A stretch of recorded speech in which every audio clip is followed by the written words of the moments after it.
media, and there's been some new developments over the course of the last days and weeks. But before I start, I do want to thank Secretary Noem and ICE and the state of Indiana for the great work they've done. They had a press conference this morning identifying 223 illegals that were arrested in a sting operation in Indiana. 146 of those individuals were truck drivers. And Kristi Noem, Secretary Noem, actually pointed out that a number of those truck drivers that were illegal have criminal records. Individuals that have no place on American roads. Through Indiana's great work, we discovered that they were, and those people are taken off the road now, and many of them are headed back to their countries of origin. I know other states are partnering with us, states like Oklahoma, also setting up operations in their states to actually enforce the laws on the books in their states, but also the laws that come from the federal government and those of us here at DOT. So I want to walk through just some of the history of what's happened here. In late May, we told all of our states that you have to enforce the English proficiency requirements that are on the books right now. And by the way, those are not new rules that were put on the books by US DOT. They've been on the books for decades. It's just that we were going to enhance the penalties that existed before Barack Obama changed them in the early 2000s. So we're going back to the original standard, taking vehicles out of service if someone couldn't speak English. And then we did an investigation in regard to non-domiciled CDLs. So just quickly, what is a non-domiciled CDL? It was a CDL that was envisioned for someone from one state, a citizen from one state, that was going to get a commercial driver's license in another state. So say I'm in Wisconsin and I want to drive truck in Texas, a lot of jobs down there, and I would get a commercial driver's license, a non-domiciled one in the state of Texas. Like many of our laws, it was contorted by oftentimes liberals and liberal governors, and they started to allow foreigners to get non-domiciled CDLs. We discovered, and we reported this about a month ago, that many of these non-domiciled CDLs, the commercial driver's licenses that were given to foreigners, they were issued unlawfully. For example, it would look like a foreigner has a work permit that expires on one date, but the commercial driver's license would not have an expiration date, whether it's months or years later. Again, not following the rules of DOT.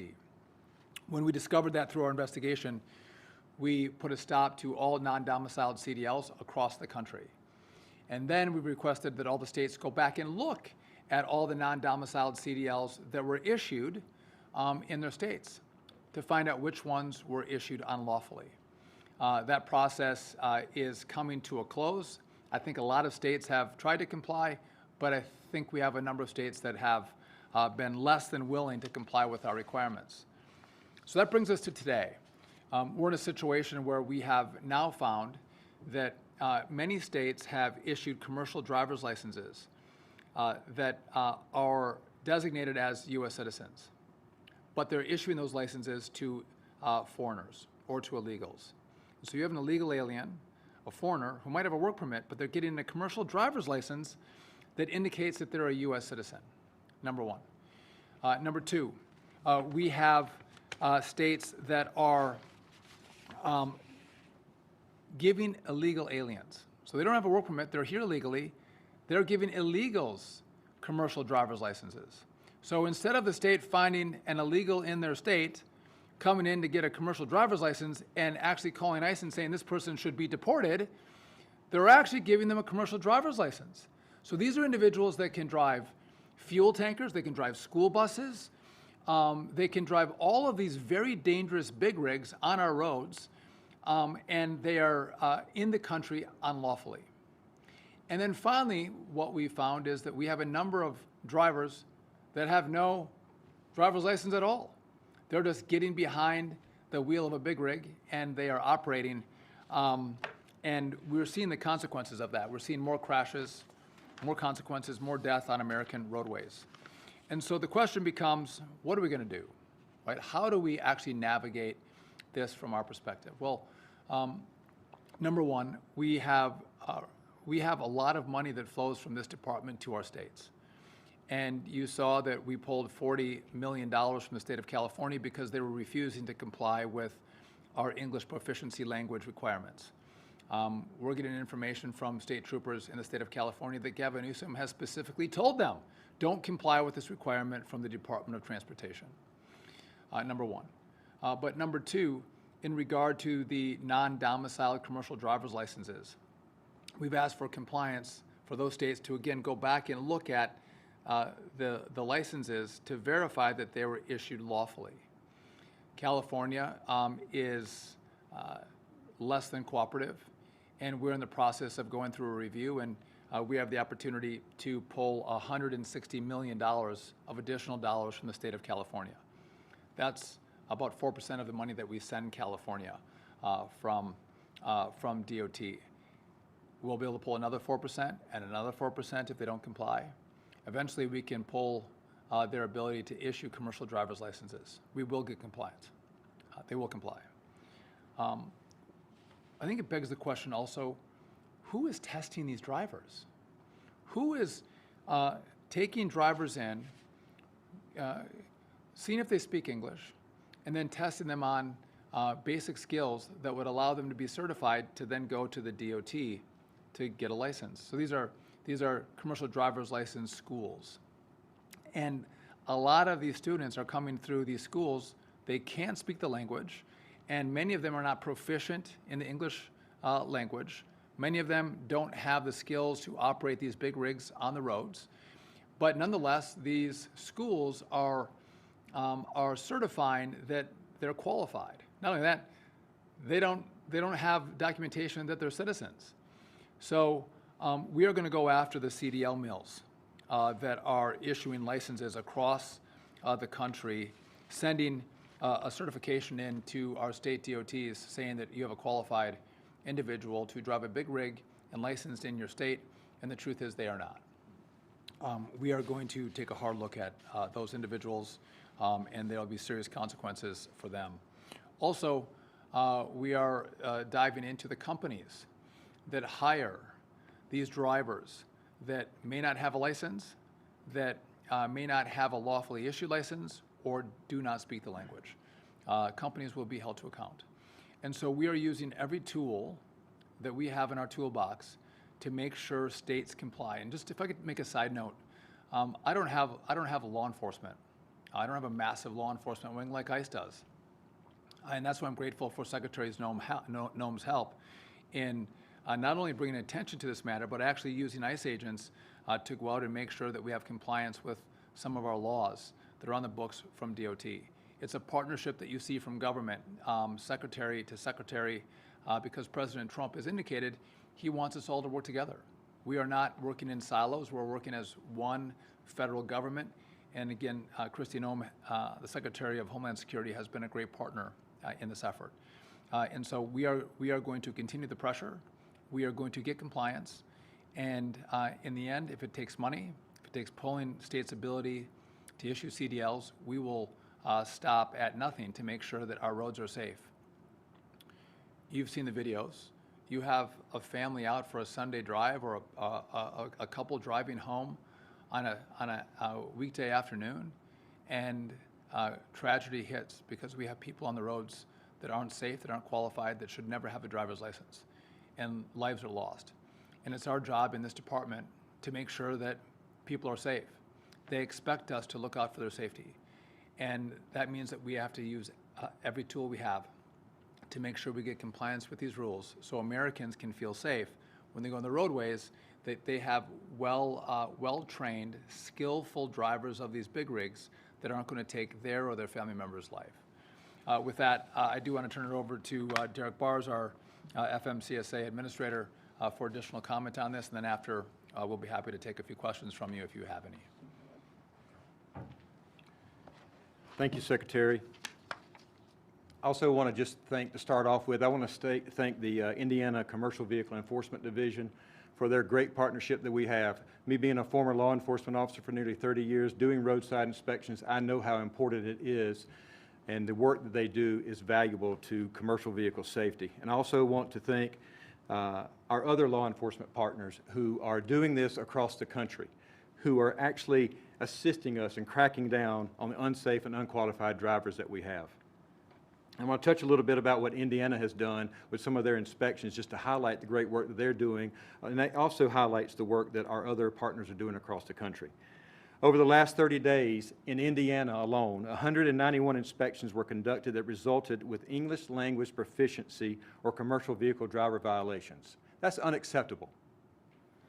Let me break this down for you just a little bit. Of those 115, there were CDL violations, and that included no CDLs, as the Secretary just mentioned, unqualified drivers, suspended driver's license, or just being disqualified. And 76 of those were ELP, English Language Proficiency violations. As the Secretary also mentioned, we need to look at every step and everything, every tool in our toolbox, which includes the entry-level driver training schools, where safety truly begins. This is when a new driver comes in, he gets the training that he needs to be a professional driver. You can't make that up on the back end. It's got to be on the front end. It's very, very important. So that's, as I said, that's where the rubber meets the road. We want to ensure every driver on the road is qualified and has safety in the forefront of their minds, because we only want professional and safe drivers on our roadways. And to have that, they must follow our standards. And if you do not want to follow our standards, then you need to stay out of the profession. Soon, here at FMCSA, we will be announcing recent activities that we're doing to take and to ensure that entry-level driver training schools are being upheld and those standards are being upheld. And as the administrator of FMCSA, I want to make this perfectly clear to the driver training schools. If you are not following the rules and you're not doing the things that you're supposed to be doing, we're going to ensure that we put you out of business. We're going to come after you. I also want to thank Secretary Duffy for his work, our FMCSA partners, and our state partners who go out every single day and are trying to make sure that our roadways are safe, and we do that also with our industry partners in this critical safety issues that we have. So thank you very much, sir. Just want to note that this is not a problem that developed overnight. This is a problem that's been evolving over years. And as I took this job, I would get outreach immediately from truck drivers about the problem we have with non-citizens, foreigners, non-English speakers driving on our roads. It was a huge issue. The difference is the last administration didn't pay attention to it. They didn't care about it. They didn't focus on it. And that's not this administration. And so I do want to thank Derek and his team who have done outstanding work, making sure that we're looking around every corner so we can make sure we get compliance and we keep every single American safe. And with that, if you guys have any questions for us, we're happy to take them, yes.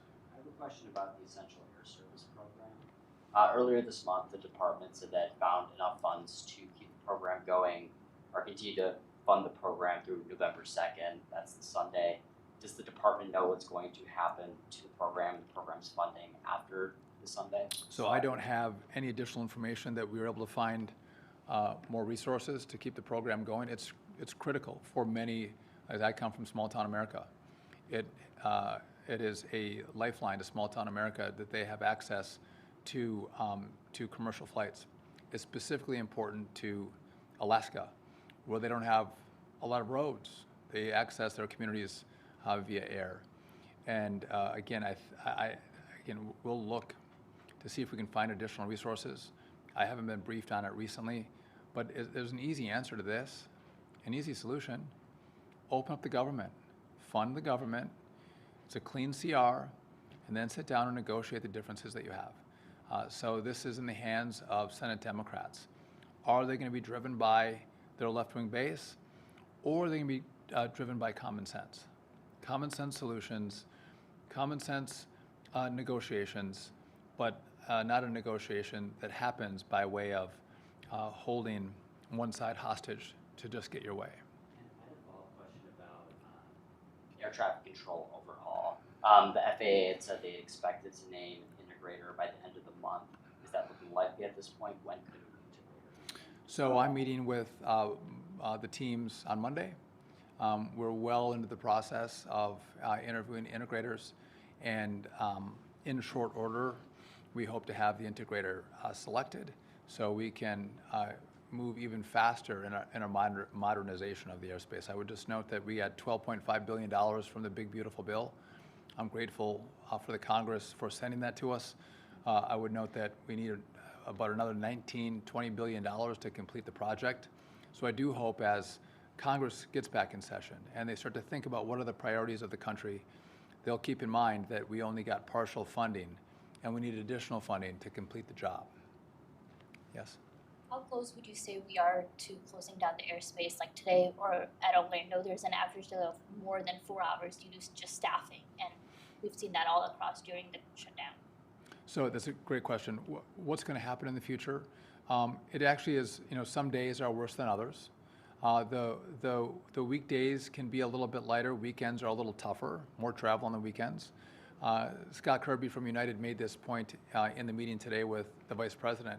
He said, listen, August is the best weather month to fly because weather is also a component.